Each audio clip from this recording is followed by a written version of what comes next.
The crisis in the Congress party is not about Navjot Singh Sidhu or Captain Amrinder Singh, or even about the strange, enigmatic silence of Sonia Gandhi. It is really about the completely irrational behavior and Tuglakian choices that Mr. Rahul Gandhi is making continuously, almost with a sense of relish. Make no mistake about it. Mr. Rahul Gandhi is using a scorched earth policy to destroy all that has been built or achieved, or even what all is standing on its last legs in the Congress party. It is not political harakiri that Mr. Gandhi is being accused of committing. It is something darker, much worse. It is the willful destruction of an idea of the Congress party as a centrist institution, of a party that, during the stewardship of both Indira Gandhi and Rajiv Gandhi, was a nationalist party. It was an organization that, despite despotic and family rule aggrandizement, still took a lot of decisions by consensus. A party with tall leaders, some quite well qualified, many of them outstanding professionals and public servants. Mr. Gandhi is a man in a hurry to burn down the last vestiges of that era, to marginalize stalwarts of that ilk, to deliberately create chaos, out of which he hopes to rebuild and create his own version of the new congressman. This is, in some sense, a chilling reincarnation of the Sanjay Gandhi brigade of old. That's right, folks. This is precisely what Mr. Rahul Gandhi has set out to do. To give the man some credit, he is not doing it to simply grab the Prime Minister's chair. He could have had that in UPA 1 and 2 any time he desired it. No. He wants to radicalize the congressman into an aggressive, intemperate, brash, in-your-face person. A congressman sporting far left trainer shoes, but overall an anarchic preacher who is prepared to tear things down which does not meet the party diktat. A new kind of congressman, stormtrooper as it were. It is a frightening version, and it is a throwback of what his uncle Sanjay Gandhi was trying to achieve during the emergency years in India in the mid-70s. For the younger viewer who might not be so familiar with what Sanjay Gandhi had set out to do, know this. Sanjay Gandhi was the most disruptive, radical, cruel politician of his generation.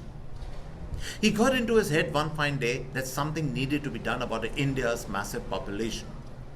So, the next thing he did was to forcibly sterilize helpless Muslims, especially around the Turkman Gate area in Delhi.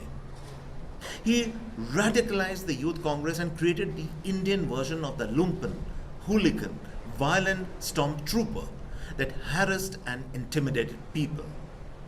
Sanjay Gandhi got away with all that because his mother, Indira Gandhi, indulged him. Rahul Gandhi does what he does today, brushing aside sensitivities of other congressmen because his mother indulges them. That is why I say it runs in the family. The stories of Sanjay Gandhi's high-handedness and his unruly mobs are legion. Taking a page from history book, look at the kind of people Rahul Gandhi has surrounded himself with today. His media cell people, those handling his Twitter and social media accounts, they're all brash, uncouth people with no sense of civility and respect for others.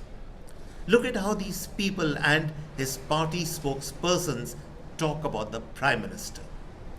They take the cue from Rahul Gandhi, who has publicly and on many occasions abused the Prime Minister, who is more than 20 years senior in age to him. He is inducting in his party people like Kanhaiya Kumar, who are not only far left, but have time and time given proof that they support all kinds of separatist and splittist movements in the country, and love for the motherland is an alien concept to them.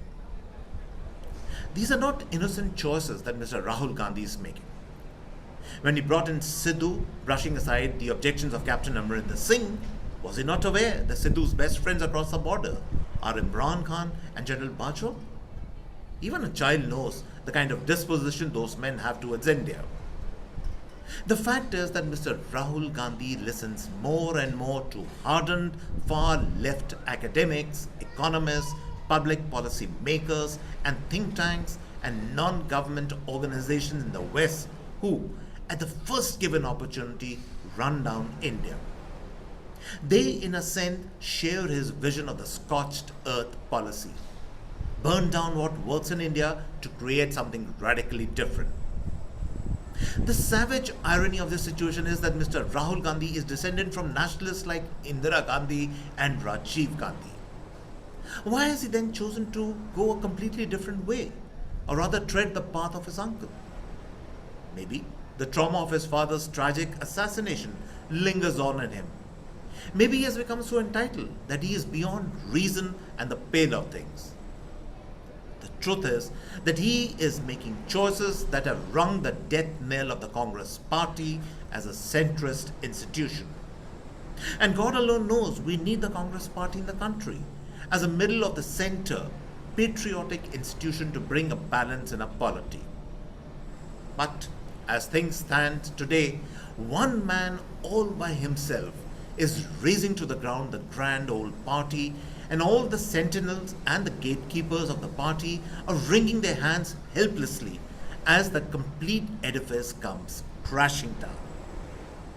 This is Juggi Bhasin signing off on this note, and I hope you have liked this episode of the CAA Show. And CAA is, of course, as you know, conversations and analysis.